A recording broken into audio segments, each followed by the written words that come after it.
আজি অনুষ্ঠানটোত আজি গৰু আসন প্ৰতিষ্ঠা কৰাৰ মানে এটা কাৰ্য এওঁলোকৰ আছিলে। একচুৱেলি গৰু আসনখন এওঁলোকৰ মানে এটা দীৰ্ঘদিনীয়া অভাৱ এটা আছিলে। মই কিবা বহু কাৰণে এইটো কথা গম পালোঁ যে এওঁলোকৰ এখন গৰু আসনৰ মানে আছিলে, অভাৱ আছিলে। আৰু মই নিজে স্বেচ্ছা এইটো আগ্ৰহ প্ৰকাশ কৰিলোঁ যে গৰু আসনখন মই ইয়াত দিবা কাৰণে মই ইচ্ছুক। আৰু সেইমতে মই আজি 10 দিনমান আগত গৰু আসনখন ইয়াতে পঠিয়াই দিয়াৰ ব্যৱস্থা কৰিছিলোঁ। আৰু আজি আনুষ্ঠানিকভাৱে গৰু আসনখন ইয়াতে প্ৰতিষ্ঠা কৰাৰ এওঁলোকে ব্যৱস্থা কৰিছে। আৰু সেই উপলক্ষে এওঁলোকে আমন্ত্ৰণ কৰি মোক আনিছে। আৰু এওঁলোকৰ যিটো কাৰ্যসূচী গৰু আসনখন প্ৰতিষ্ঠা কৰাৰ, সেই গৰু আসন প্ৰতিষ্ঠা কৰা যিটো কাৰ্যসূচী তাত মই আজি সহভাগী হ'লোঁ।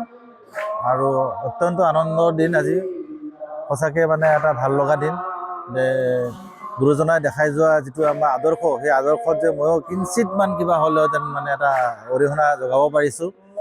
গতিকে সেইটো উপলব্ধি কৰি নিজৰে ভাল লাগিছে। আৰু আমাৰ যিটো সমাজ ব্যৱস্থা, যিটো আমাৰ অৱদান আছে গুৰুজনাৰ, এই গুৰুজনাই আৰু এই সত্ৰখন ত্ৰিলোচন সত্ৰখনে আকৌ ইয়াৰ প্ৰচাৰ আৰু প্ৰসাৰ যেন আৰু মানে ব্যাপক হ'ব, তাকে মই কামনা কৰিছোঁ, আশা কৰিছোঁ। সকলোকে শুভেচ্ছা আৰু অভিনন্দন জ্ঞাপন কৰিছোঁ আজিৰ এই অনুষ্ঠানটোৰ জৰিয়তে।